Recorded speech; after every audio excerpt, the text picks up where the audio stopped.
नमस्कार, मैं हूं आपके साथ कविता खपलियाल। बस चंद दिनों का इंतजार और फिर 1 फरवरी को 11 बजे वित्त मंत्री के पिटारे से निकलेंगे जनता के लिए सौगात। बजट खबर में आज का सेगमेंट बेहद अहम है और वो है रेलवे। इस सेक्टर से अमूमन हर शख्स जुड़ा है क्योंकि ट्रेन का सफर है ही ऐसा आखिर।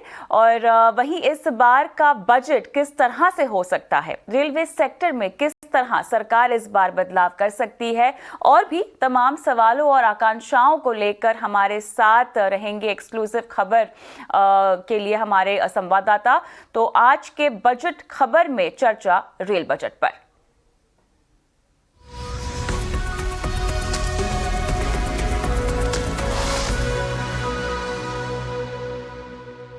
फरवरी को पेश होने जा रहे देश के बजट में नेशनल ट्रांसपोर्टर यानी भारतीय रेलवे के लिए क्या होगा, इसको लेकर सबकी निगाहें जमी हुई हैं। लेकिन ईटी नाउ आपको सबसे पहले बताने जा रहा है कि कैसा रहने वाला है भारतीय रेलवे का बजट, यात्रियों के लिए क्या नया होगा और माल भाड़े के नजरिए से क्या नई दिशा देगा ये बजट। इस एक्सक्लूसिव खबर पर हमारे साथ हमारे सहयोगी समीर दीक्षित जुड़ रहे हैं। समीर, बताएं हमें कि आखिर रेलवे पैसेंजर्स के लिए किस तरह का बजट होगा आपकी बार।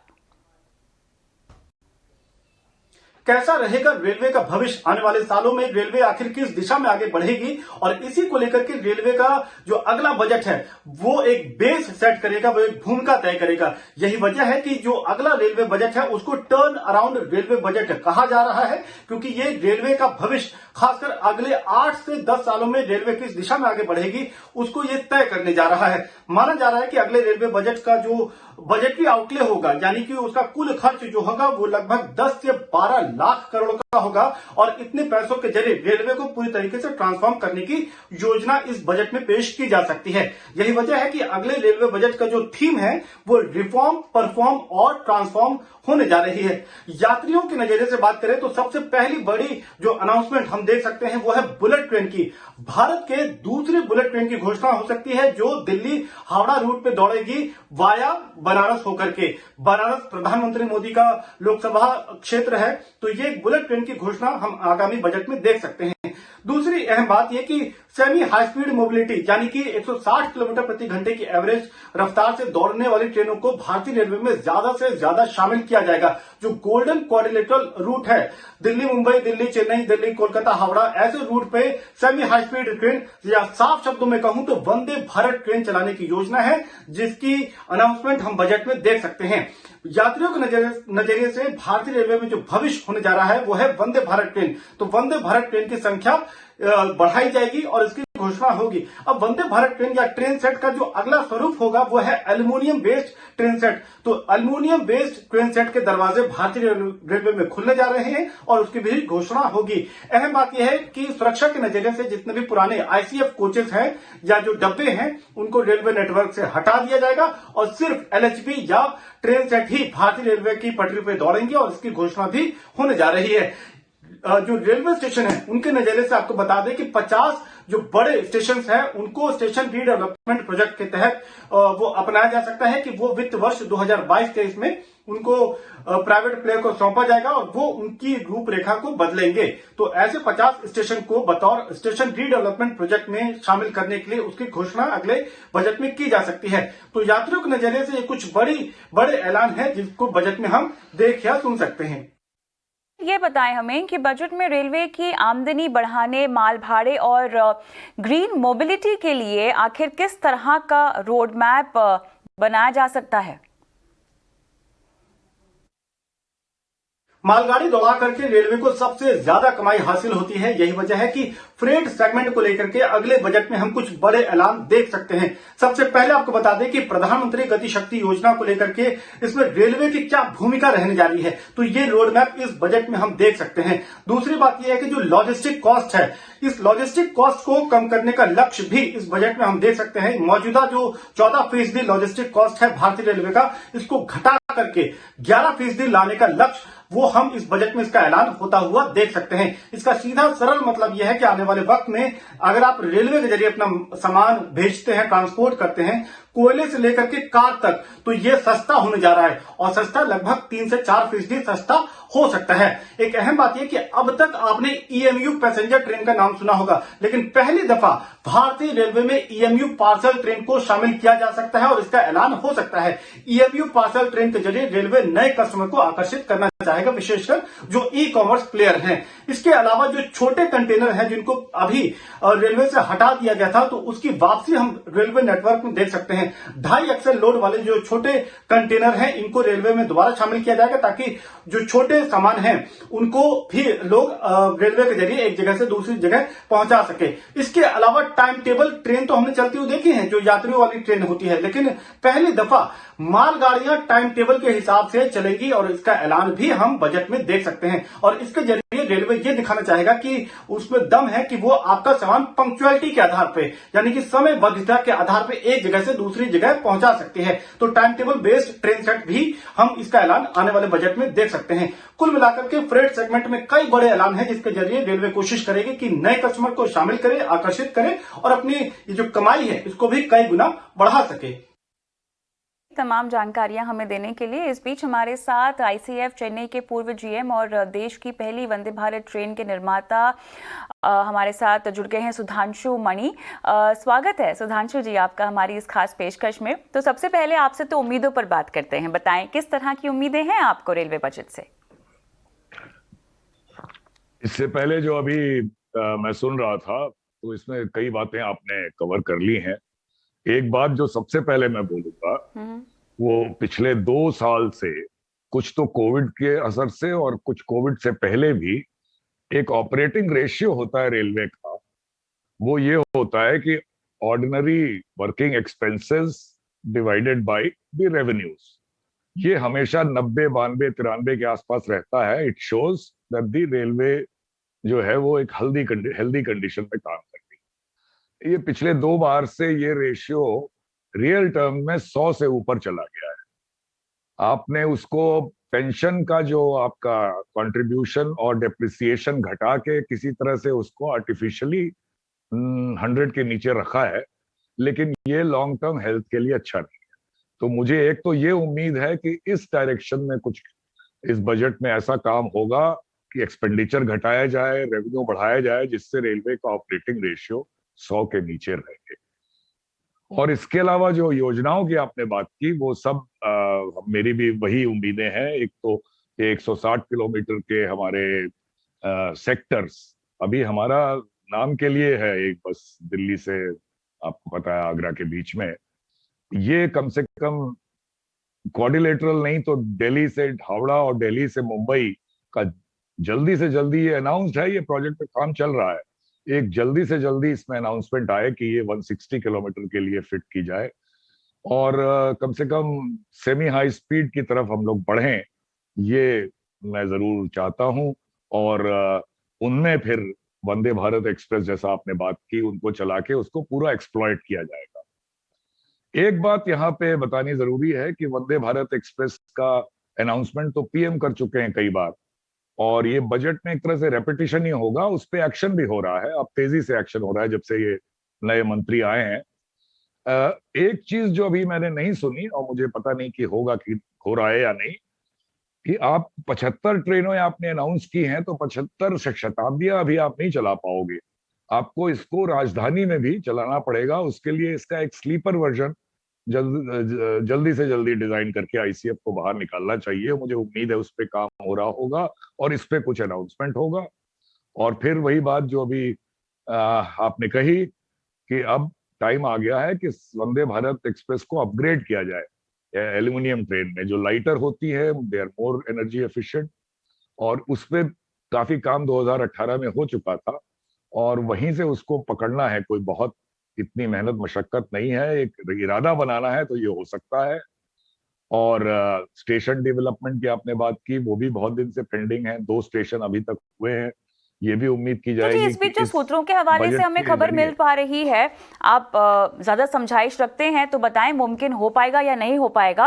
अगले 10 साल के रोड मैप की जो घोषणा है वो होने की संभावना है, मॉडर्नाइजेशन पर फोकस होगा और अगले 10 साल में 10 से 12 लाख करोड़ निवेश की भी संभावना है। अब की बार रेलवे बजट जब ऐलान होता है तो इसकी संभावना आपको कितनी लगती है इन तमाम ऐलानों की?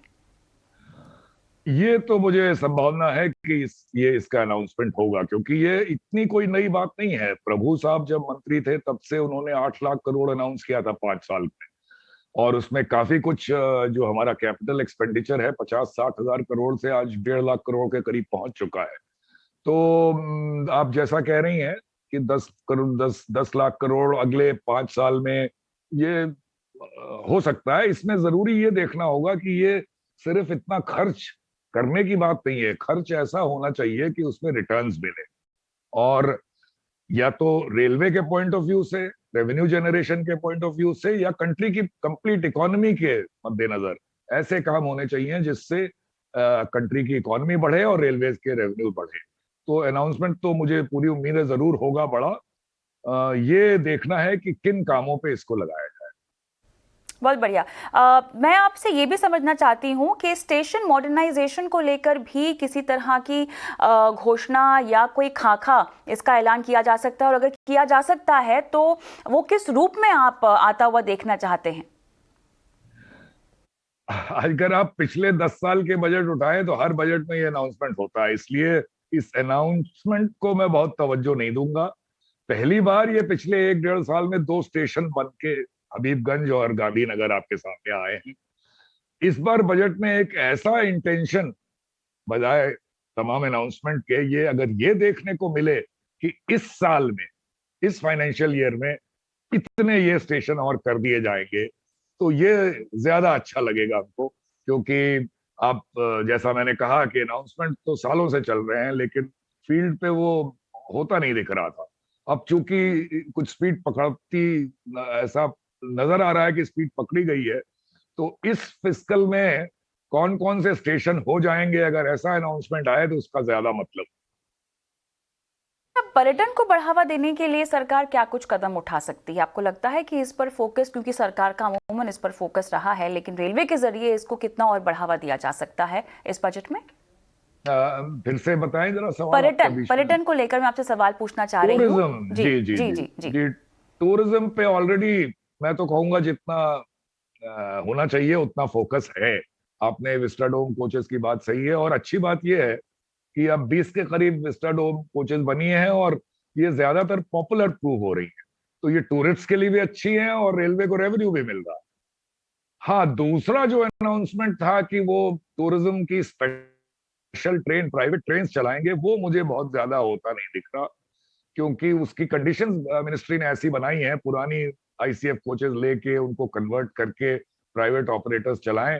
मुझे नहीं लगता कि प्राइवेट ऑपरेटर्स बहुत इसमें इंटरेस्ट दिखाएंगे। जैसे प्राइवेट ट्रेन्स का टेंडर फेल हो गया, कंडीशंस ऐसी बनाई कि वो अच्छा प्रोजेक्ट था वो, पर वो मिनिस्ट्री की अपनी हठधर्मी कहूं मैं, उसकी वजह से हो नहीं पाया।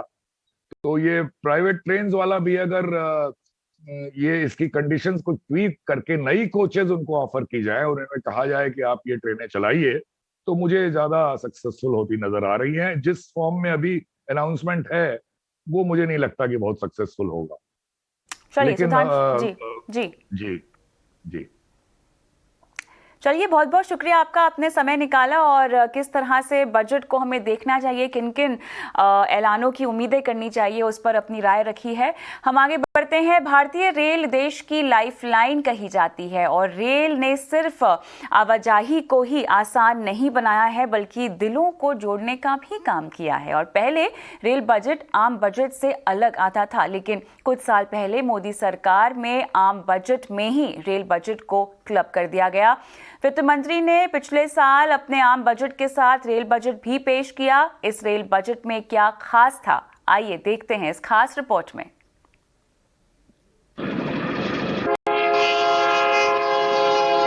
पहले कभी रेल बजट के लिए अलग वक्त तय होता था, मगर मोदी सरकार के आने के बाद अब बजट में ही रेल बजट का प्रावधान है। पिछले साल के बजट में वित्त मंत्री निर्मला सीतारमण ने भारतीय रेलवे के लिए 1 लाख करोड़ रुपए से ज्यादा का ऐलान किया था। इसमें से 1,07,000 करोड़ रुपए केवल कैपिटल एक्सपेंडिचर ही था। वहीं बजट में यह भी कहा गया कि दिसंबर 2023 तक बड़ी लाइनों का 100% विद्युतीकरण पूरा होगा। वित्त मंत्री ने बजट में राष्ट्रीय रेल परियोजना 2030 का खाका पेश किया और उद्योगों के लिए ट्रांसपोर्ट के खर्चे को कम करने पर जोर दिया। इसके अलावा कई नेटवर्क रूटों पर विकसित स्वचालित ट्रेन संरक्षण सिस्टम की भी बात कही गई ताकि हादसे कम हो। बजट 2021 में मेट्रो ट्रेन के लिए 11,000 करोड़ रुपए का प्रावधान रखा गया है। मेट्रो लाइन और मेट्रो नियो 2 तरह की मेट्रो सेवाओं पर जोर दिया गया। पिछले बजट में कोच्चि, चेन्नई, बेंगलुरु, नागपुर और नासिक मेट्रो लाइन के लिए भी बजट का इंतजाम किया गया था, जिसमें कोच्चि मेट्रो फेज 2 में 11 किलोमीटर, चेन्नई मेट्रो के तहत 118 किलोमीटर से ज्यादा लंबी लाइन बनाने का ऐलान था। वहीं बेंगलुरु मेट्रो प्रोजेक्ट का भी 58 किलोमीटर के विस्तार की घोषणा हुई। वित्त मंत्री ने बताया था कि बजट में नागपुर और नासिक मेट्रो प्रोजेक्ट की मदद का भी इंतजाम है और शहरी बुनियादी संरचना में 702 किलोमीटर लंबी मेट्रो लाइन अब तक बन चुकी है और 27 शहरों में 1016 किलोमीटर मेट्रो लाइन पर काम चल रहा है। वहीं वित्त मंत्री ने बताया था कि देश में सिर्फ एक निर्माणाधीन बुलेट ट्रेन परियोजना है जो मुंबई को अहमदाबाद से जोड़ेगी। भारतीय रेलवे के अलावा मेट्रो सिटी बस सेवा को बढ़ाने पर फोकस किया जाएगा। इसके लिए 18,000 करोड़ रुपए की लागत लगाई जाएगी। साथ ही सरकार ने मेक इन इंडिया पर जोर देते हुए रेलवे के इंफ्रास्ट्रक्चर, ट्रेनों की स्पीड, रेल यात्रियों की सुविधाओं पर बल देने की बात भी कही थी। ईटी नाउ स्वदेश। और अब बात बजट हिस्ट्री की। भारत का बजट अपने आप में कई इतिहास समेटे हुए है, कई रोचकताओं से भरा है और आज हम उन्हीं बजट से जुड़ी रोचक फैक्ट्स को आपको बताएंगे। भारत का बजट, जिसका इतिहास करीब 150 साल से ज्यादा पुराना है, जो अपने आप में कई रोचकताओं को समेटे हुए है। जब पहली बार आजाद भारत का पहला बजट पेश हुआ था तो उसमें कोई टैक्स नहीं लगाया गया था। वहीं बजट के दौरान हलवा समारोह का जिक्र ना हो तो बजट अधूरा है। जी हां, बजट से पहले नॉर्थ ब्लॉक में हलवा समारोह का आयोजन किया जाता है, जिसमें खुद वित्त मंत्री बजट तैयार करने वाले अधिकारियों को हलवा बांटती हैं और इसी के साथ बजट दस्तावेजों की छपाई की प्रक्रिया शुरू होती है। पहले बजट की प्रिंटिंग राष्ट्रपति भवन में होती थी, लेकिन 1950 में बजट लीक हो गया था, जिसके बाद प्रिंटिंग के काम को मिंटो रोड स्थित सरकारी प्रेस में भेज दिया गया। हालांकि अब बजट के डॉक्यूमेंट्स डिजिटल फॉर्मेट में ही होने लगे हैं। देश के इतिहास में सबसे अधिक बार बजट पेश करने वाले वित्त मंत्री मोरारजी देसाई हैं। उन्होंने 10 बार बजट पेश किया। इन बजट में 8 पूर्ण और 2 अंतरिम बजट शामिल हैं। मोरारजी देसाई ने 1964 से लेकर 1968 में 2 बार अपने जन्मदिन 29 फरवरी को बजट पेश किया। उनके बाद पी चिदंबरम ने सर्वाधिक 8 बार बजट पेश किया है। पंडित जवाहरलाल नेहरू, इंदिरा गांधी और राजीव गांधी शामिल ऐसे प्रधानमंत्री हुए हैं जिन्होंने वित्त मंत्री के तौर पर भी बजट पेश किया है। वित्त मंत्री सीतारमण से पहले संसद में बजट प्रस्तुत करने वाली एकमात्र महिला इंदिरा गांधी थी, जिन्होंने प्रधानमंत्री रहते हुए 1970 में आपातकाल के दौरान संसद में बजट पेश किया था। केसी नेगी भारत के ऐसे वित्त मंत्री रहे जिन्होंने बजट पेश नहीं किया था, क्योंकि वो केवल 35 दिन तक ही वित्त मंत्री रहे। आर वेंकटरमण और प्रणब मुखर्जी भारत के ऐसे 2 वित्त मंत्री रहे हैं जो बजट पेश करने के अलावा बाद में भारत के राष्ट्रपति भी बने। भारत के बजट में नए नए शब्द भी जुड़ते गए। भारत में पहली बार कॉर्पोरेट टैक्स की शुरुआत 1987 के बजट में हुई थी। 28 फरवरी 2006 को तत्कालीन फाइनेंस मिनिस्टर पी चिदंबरम ने पहली बार बजट में जीएसटी की बात की थी। देश की आजादी के बाद 30 साल तक पेश किए गए आम बजट में इंफ्रास्ट्रक्चर शब्द का प्रयोग नहीं हुआ था। यह शब्द 1990 में ही चर्चा का विषय बना था। 1980 तक आम बजट में महिला मुद्दों का जिक्र भी नहीं किया जाता था। बजट में 1982-83 में पहली बार डिजिटल शब्द का इस्तेमाल किया गया था। इसके बाद 2016-2017 के आम बजट में 7 बार इस टर्म का इस्तेमाल किया गया। साल 2017 से पहले तक यानी 92 साल तक रेल बजट अलग से पेश किया जाता था, लेकिन मोदी सरकार ने रेल बजट को पूर्ण बजट में शामिल कर दिया। उसके बाद से सिर्फ एक ही बजट पेश किया जाता है। जनवरी की शुरुआत से मीडिया को वित्त मंत्रालय से दूर कर दिया जाता है ताकि कोई भी बजट संबंधी खबर मीडिया में लीक ना कर सके। इस दौरान वित्त मंत्रालय की सुरक्षा की पूरी जिम्मेदारी इंटेलिजेंस ब्यूरो के पास होती है। ET Now स्वदेश। चलिए, बजट को लेकर कॉर्पोरेट जगत की क्या उम्मीदें हैं, अब बारी आती है आपको ये सुनाने की। So, see, we are in the ER&D business, and अगर इंडिया को आगे ग्रोथ करनी है, जो कि करनी है, right? There should be some more support for the ER&D sector. जैसे आप देख रहे हैं, हमने ये 3000 फ्रेशर्स लिए हैं 9 महीने में, राइट? इनको ट्रेनिंग में, इनको अपडेट करने में, रीस्किल करने में काफी वक्त लगता है, इन्वेस्टमेंट लगती है। दूसरा, हमारी जैसी ER&D कंपनी जो है वो लैब्स बनाती है एंड लैब्स ऑपरेट करती है। So there is a lot of investment that goes into the ER&D sector, so we would expect some support if we can. अब बजट से वही एक्सपेक्टेशन था, जैसे कि अपैरल्स के लिए GST रेट हाइक डिफर किया गया था। सो फाइनेंस मिनिस्टर से रिक्वेस्ट होगी आई थिंक पूरे फुटवेयर सेक्टर की के फुटवेयर लग्जरी में नहीं आता है, एसेंशियल आइटम है। सो ये जो GST रेट हाइक जो किया है from 5% to 12% below 1000 rupees product के लिए, उसको इवेल्युएट करके 5% पे लेकर आना चाहिए। Overall GST on footwear also जो 18% है उसको भी इवेल्युएट कर सकते हैं। हमारी सबसे बड़ी जो डिमांड ये है कि हेल्थ के ऊपर जो गवर्नमेंट ऑफ इंडिया की जो स्पेंडिंग थी वो हार्डली 1.4% ऑफ GDP थी। तो अभी आपकी जो टोटल GDP है वो इंडिया की वो $3.2 ट्रिलियन है। तो अगर इसको सारी चीजों को आप कन्वर्ट करेंगे, और भारत सरकार इस चीज से वचनबद्ध है कि 2025 का जो बजट है हेल्थ केयर का, ये 2.5% सरकार स्पेंड करना शुरू करेगी। तो हमारी सबसे बड़ी और सबसे पहली डिमांड सिर्फ ये है कि वो 2.5% तो एक दिन में करेंगे नहीं, तो कॉरेस्पॉन्डिंगली आपको अपना हेल्थ केयर बजट बढ़ाना चाहिए। और हमारी कैलकुलेशन से ये कम से कम 1.25 लाख करोड़ से 1.5 करोड़ रुपए हर साल एक्स्ट्रा सरकार को अभी से खर्चने चाहिए। तो तब जाके 2025 तक आप 2.5% की वो वैल्यू पे आप पहुंचेंगे, और फिर हमारे जो सुधार होगा हेल्थ केयर में वो देखने वाला होगा। अब हमारी सिर्फ यही डिमांड है। मैं ये उम्मीद करता हूं कि इस बार बजट में स्मॉल फार्म मैकेनाइजेशन की तरफ ज्यादा फोकस हो। 70% से अधिक जो किसान है इंडिया में वो स्मॉल एंड मार्जिनल फार्मर है, जिसका लैंड होल्डिंग 5 एकड़ से कम है। और आज के डेट में भारत में ट्रैक्टराइजेशन हुआ है और मैकेनाइजेशन काफी कम हुआ है।